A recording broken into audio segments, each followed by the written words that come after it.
नमस्कार छात्रों। अपना जो टॉपिक चल रहा है वह है ब्रिटिश औपनिवेशिक प्रशासन में अपन ब्रिटिश सरकार की प्रशासनिक नीति का आज अध्ययन करेंगे। 1858 ईस्वी से 1884 ईस्वी तक ब्रिटिश सरकार की प्रशासनिक नीति कैसी थी उसके बारे में अपन अध्ययन करेंगे। अपन ये देखते हैं कि 1858 से पूर्व यानी कि 1857 ईस्वी की क्रांति का ब्रिटिश नीति पर निर्णायक प्रभाव पड़ा था। इस क्रांति ने ब्रिटिश प्रशासन की नीति को लगभग पूरी तरह से बदल दिया और ईस्ट इंडिया कंपनी को ख़त्म करके भारत का प्रशासन सीधा ब्रिटिश ताज यानी ब्रिटिश संसद के अधीन ले लिया गया। ये वो समय रहा जिसमें भारत के अंदर एक नए प्रांतों को वापस ब्रिटिश ईस्ट इंडिया जो कंपनी थी उस जो हड़पती थी वो प्रक्रिया को रोका गया। हालांकि उसके बाद ही भारत की जो बचे हुए रियासतें थी उनको हड़पा गया। फिर भी ब्रिटिश सरकार की प्रशासनिक नीति में काफ़ी परिवर्तन आया है, उसी के बारे में अपन आज इसमें अध्ययन करेंगे। यानी सबसे पहले अपन जो अध्ययन करते हैं वह सैनिक प्रशासन। 1857 की क्रांति के पूर्व अपन देखते हैं कि भारत में जो अंग्रेजी सेना थी उसके दो भाग थे। एक तो कंपनी रेजिमेंट। इस कंपनी रेजिमेंट जो होती थी उसमें सभी सैनिक भारतीय होते थे, किंतु ऑफिसर वर्ग के जितने भी कर्मचारी थे वो सब अंग्रेज थे, है ना।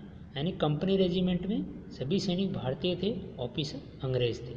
दूसरी थी क्वीन रेजिमेंट, कंपनी रेजिमेंट और क्वीन रेजिमेंट। तो क्वीन रेजिमेंट इसमें सभी सैनिक व अधिकारी अंग्रेज थे। क्वीन रेजिमेंट के सैनिकों को वेतन और अन्य सुविधाएं कंपनी रेजिमेंट से अधिक मिलती थी। तो 1857 की क्रांति के बाद इस विभाजन को समाप्त कर दिया गया। यद्यपि क्वीन रेजिमेंट के सैनिकों ने इसका प्रबल विरोध किया, किंतु लॉर्ड कैनिंग जो कि 1857 की क्रांति के बाद यानी कि 1857 क्रांति में वही था, हालांकि 1857 से 1862 ईस्वी तक गवर्नर रहा था, उसने आदेश दे दिया कि भारत में नए संगठन में रहने की इच्छुक नहीं है जो अंग्रेज सैनिक वो वापस इंग्लैंड चले गए। इस प्रकार सैनिक प्रशासन में सुधार किया गया। अंग्रेज सैनिक दस्तों का वेतन, पेंशन आदि भारतीय सैनिक दस्तों से अधिक देना तय किया। कनिंग द्वारा किया गया पुनर्गठन पूर्णतः प्रतिक्रियावादी अपन मान सकते हैं। उसके बाद अपन देखते हैं भूमि व्यवस्था में परिवर्तन। 1857 की क्रांति के बाद लॉर्ड कैनिंग की यह निश्चित धारणा थी कि सभी भारतीय समाज के सभी वर्गों पर अविश्वास किया गया तो भारत में ब्रिटिश साम्राज्य सुरक्षित नहीं रह सकता। यानी कि क्रांति के बाद यदि ब्रिटिश सरकार ये मान ले सभी भारतीय पर विश्वास करना बंद कर दे तो फिर भारत में ब्रिटिश साम्राज्य सुरक्षित नहीं रह सकता। तो लॉर्ड कैनिंग ने भारतीय कुलीन वर्ग, राजाओं, जमींदारों व तालुकेदारों का समर्थन प्राप्त करने का प्रयास किया। इस नीति से भारतीय उच्च वर्ग का तो उसे समर्थन मिल गया, किंतु बहुसंख्यक वर्ग किसानों का शोषण आरंभ हो गया। वैसे जमींदार वर्गों ने ब्रिटिश सरकार का काफ़ी सहयोग किया और इसी से किसानों का शोषण आरंभ होता है। ऐसी परिस्थितियों में अपन देखते हैं कि 1859 ईस्वी में बंगाल का लगान एक्ट लागू किया गया, जिसके अंतर्गत सभी किसानों को जो निरंतर 12 वर्षों से किसी भूमि पर अधिकार किए हुए थे उन्हें इस भूमि का स्वामी स्वीकार कर लिया गया।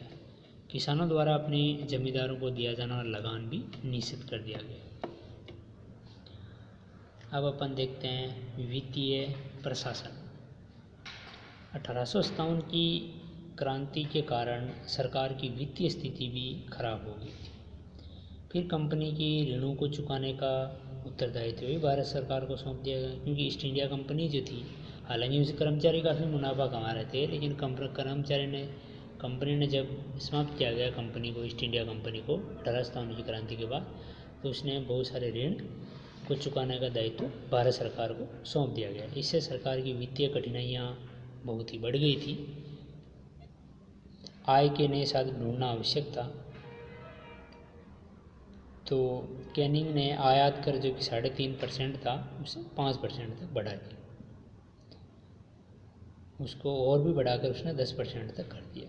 यद्यपि ब्रिटेन के उत्पादक वर्ग ने इसका विरोध किया।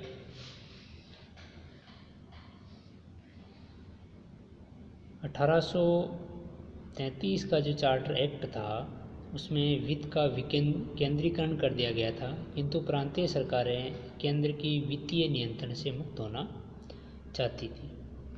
अब अपन देखते हैं भारतीय नागरिक सेवा।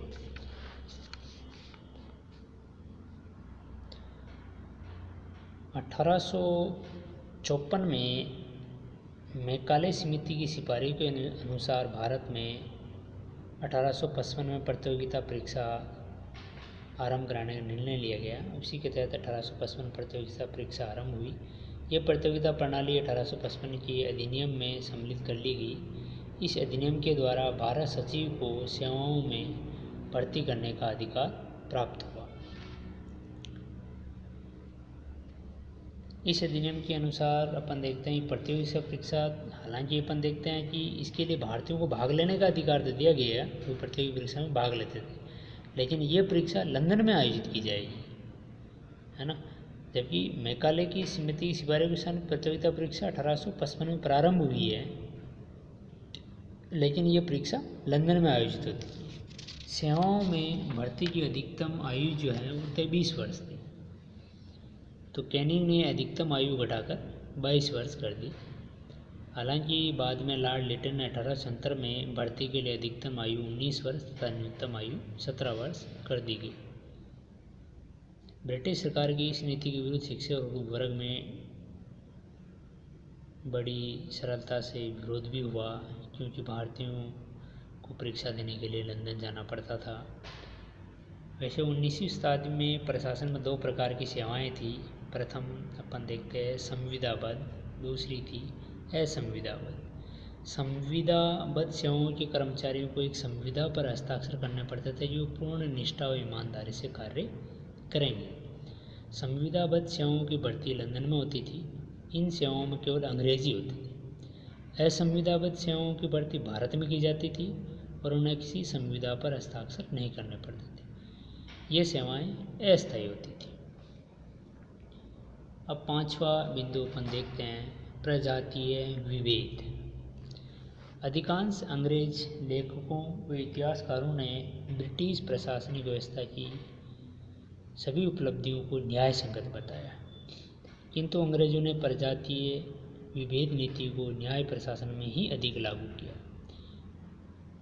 किसी भी भारतीय जज को अंग्रेजों के मुकदमे सुनने का अधिकार नहीं था। ये कितनी बड़ी विडंबना।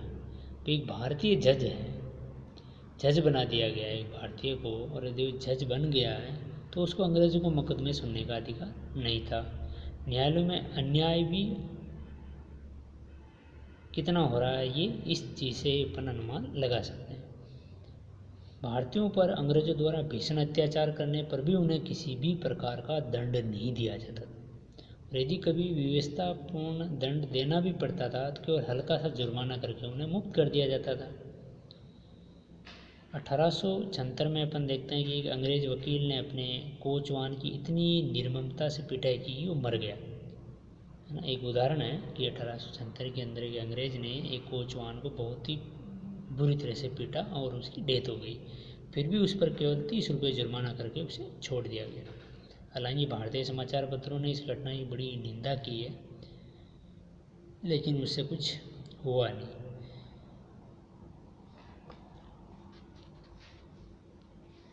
अब अपन आगे देखते हैं राजकीय उपाधि व शाही दरबार। 1876 में इंग्लैंड में डिज़रेली सरकार ने एक प्रस्ताव द्वारा महारानी विक्टोरिया को कैसर हिंद की उपाधि दी गई।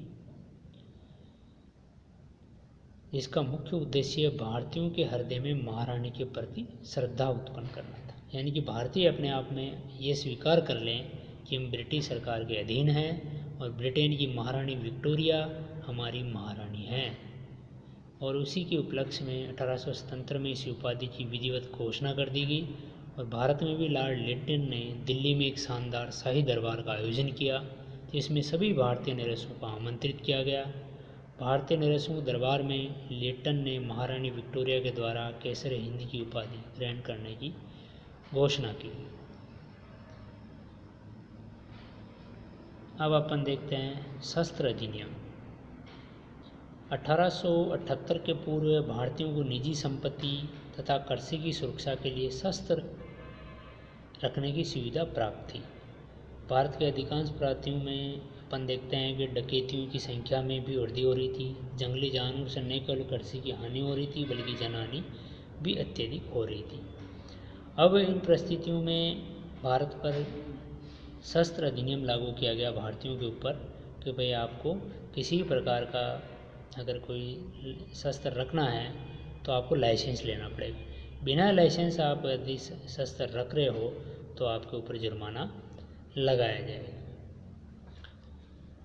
8वां देखते हैं वर्नाक्यूलर प्रेस एक्ट।